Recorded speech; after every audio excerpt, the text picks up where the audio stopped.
Hello, my name is Mark Hammond Baker. Today is November the 3rd, Election Day.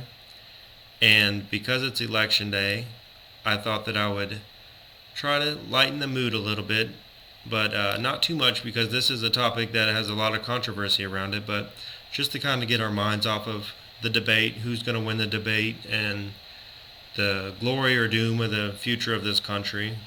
The debate that I'm talking about is the religious liberty versus homosexuality in the workplace debate. I'll say that again. This is religious liberty versus homosexuality in the workplace debate. Um, when we think about religious liberty, what kind of things come to mind? For a lot of people, religious liberty means expressing beliefs that are negative about homosexuals, and means that they should not have to work together with a homosexual, or they shouldn't have to follow the directions of a boss who is homosexual if they don't agree with it. And something to consider is if your boss is gay, or you have a coworker is gay, should you be allowed to transfer to another department or go to another job within the organization because of your religious liberty issue? Um, Something else to consider is being gay going to make it harder for you to work together as a team, or is it conservative Christians who have an issue with homosexuals that are going to have an issue working together as a team? Will a church-going person who is a conservative Christian demonstrate insubordination towards a leader who is gay? How can we respect the beliefs of both homosexuals and church-going people?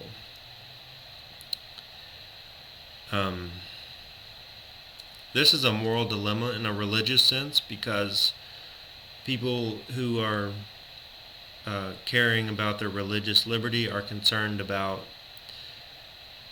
how God is going to judge them for working with a homosexual, or for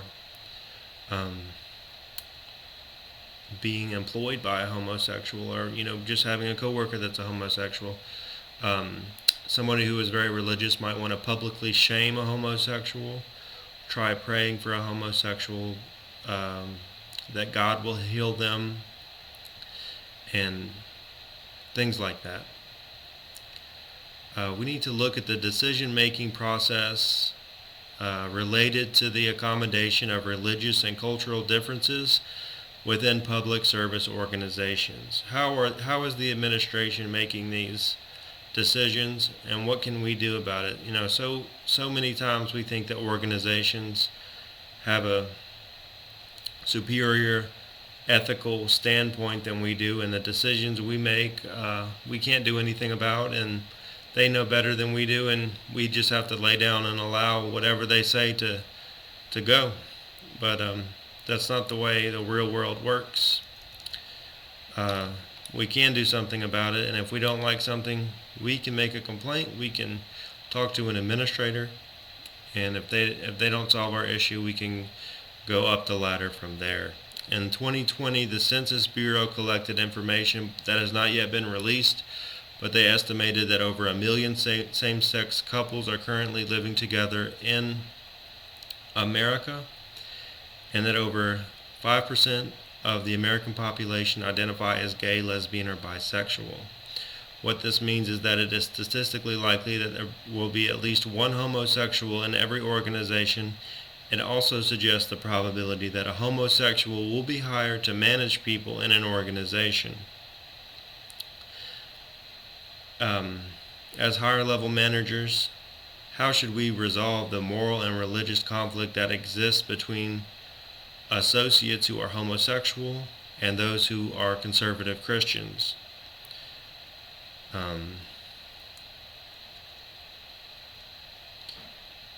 Since it's no longer legal to discriminate against somebody based on their sexuality, people who are religiously inclined want to claim that their religious liberty is being denied to them, and that's why Trump and the Republicans are making a stance against homosexuality and electing judges and people who will reverse the same-sex marriage decision. So the non-discrimination policies are working really well right now, but religious liberty people are saying are being insubordinate in the workplace, and they're demonstrating disruptive workplace behavior. And they're saying that it's because their boss or their coworkers are gay and they don't agree with it.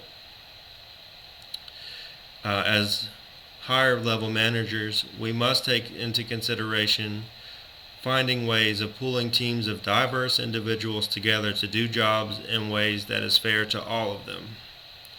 It's our ethical duty to ensure that the organization remains an equal opportunity employer and also respects individual religious liberty. One reason this is that your sexual identity, when you suppress that can have negative effects on your mental health.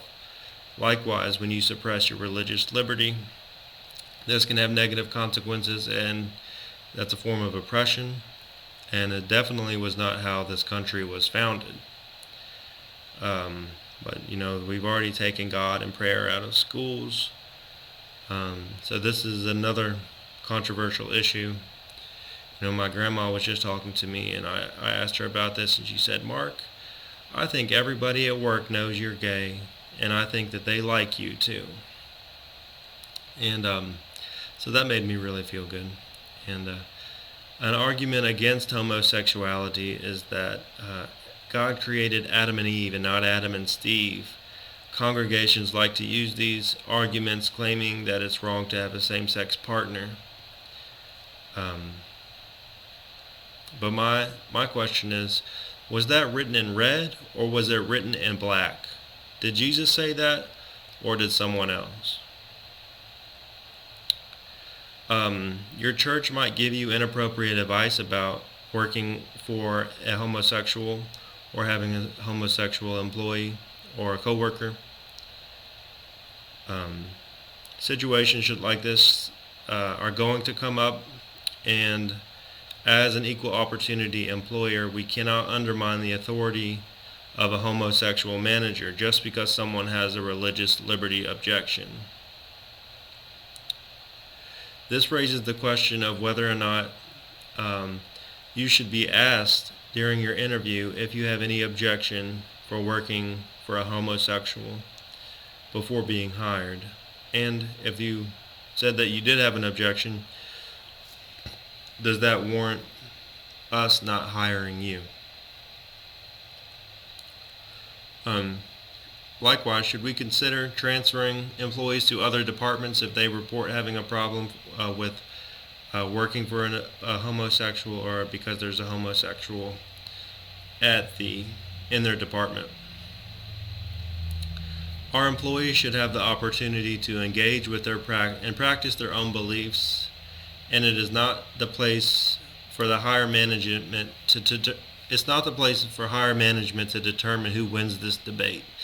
It is simply our duty to ensure that each employee has the tools and resources they need to be successful, and that they obtain those resources in a way that is respectful of their beliefs.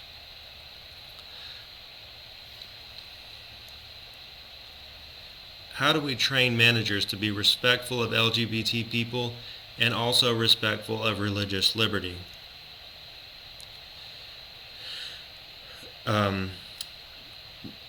These questions about same-sex relationships are being dealt with in the world of religion. For example, homosexual ministers are starting to be allowed to preach in some congregations.